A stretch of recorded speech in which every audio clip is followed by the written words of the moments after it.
The Postal Service used as an illegal trafficking network.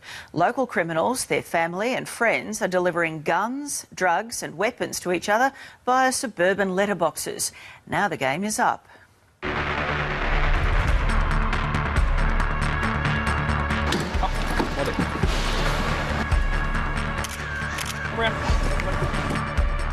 We get narcotics, weapons, guns. That's a lot of amphetamine. Oh yeah, it's a decent amount there. Oh. Yeah, that's a sword. You've got a samurai type sword. So, gun parts? A switchblade knife. These are actually ice pipes or crack pipes. People smoke their drugs in them. This here to me looks like MDMA. It's a key ingredient in ecstasy. Ah, good boy, good fella, good dog. Fresh off international flights, it's the malice in our mail. In that box there. That's a gun. Yep. Letters and parcels addressed to Australian homes and businesses. But before they get to you, they're addressed by hounds like Horton. What does that all mean, Luke? So that's his indication that he's actually detected some kind of substance. Almost 120 million international letters and parcels are posted to Aussies each year. They're sniffed, scanned and scrutinised by customs officers like Luke, David, Bass, Stephen and Horton from the Australian Customs and Border Protection Service. This must alarm you. You find this stuff all the time. We do. On a daily occurrence, we'll see handguns. What's this? That's a switchblade knife. A flick knife. Last year, we detected about 60,000 illegal items out of about 210,000 actual examinations of items that we did. Jag Singh is the National Manager of Cargo Operations. He says criminals are really pushing the envelope with drugs and drug-making equipment through the post. A lot of drugs are coming across the border. We are there to intercept it, and we've got the range of technologies and the expertise in our people to be able to be up to the challenge. If I was to guess now, I'd say the next file I break will be turn this blue. There you go. Two strong indicators in terms of colour.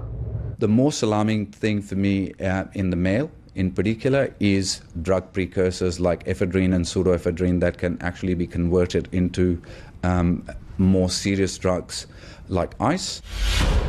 Guns and gun parts too are a huge concern. That appears to be a completed trigger assembly. So gun parts, and we've got the bolt action right there. So how often would guns or gun parts come through here? You get a substantial amount, that's for sure. You get a fair few? Yeah, definitely. And how often are they confiscated? Well, once it's handed over to our community protection group area, they'll make that assessment, and if there's no import permit, it's confiscated immediately. Yeah. If it's a complete gun, you don't know whose hands it could end up in. Look at that, brown straight away. So, Bass, who gets pinged for this? Is it the person at this address in Melbourne? Yes.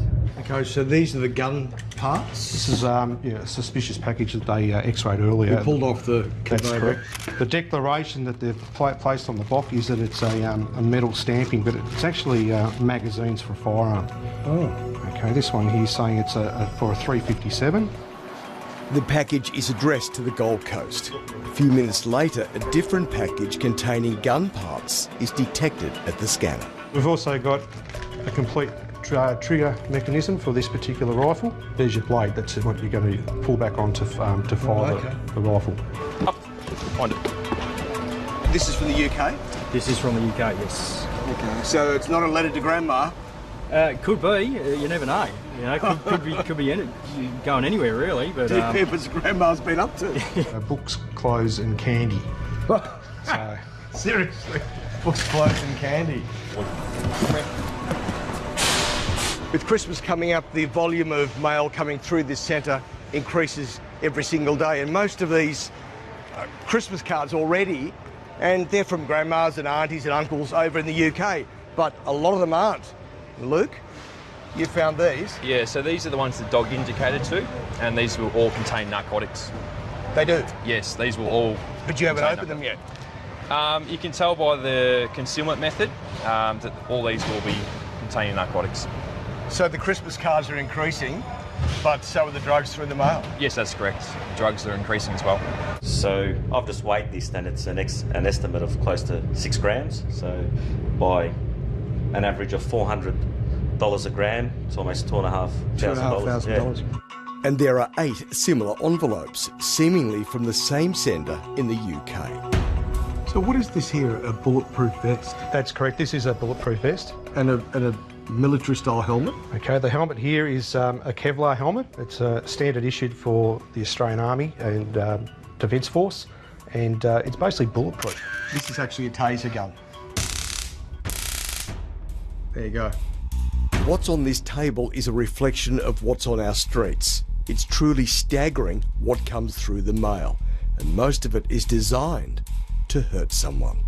Does it ever surprise you what you find in the mail? No, every day is a different day, and we see something different every day. What were they? 200 cigarettes or 10 packs. What was supposed to be in here? Okay, Clothes, books candy, and candies. and books. What is your message to the people who are sending illegal goods through the mail? Don't do it, because we will intercept it at the border. There you go. Happy Christmas. Not. You won't be getting those. Good to know they're on the job, isn't it? And if you have an issue you think we should investigate or some video we should see, please send it in to the address on your screen.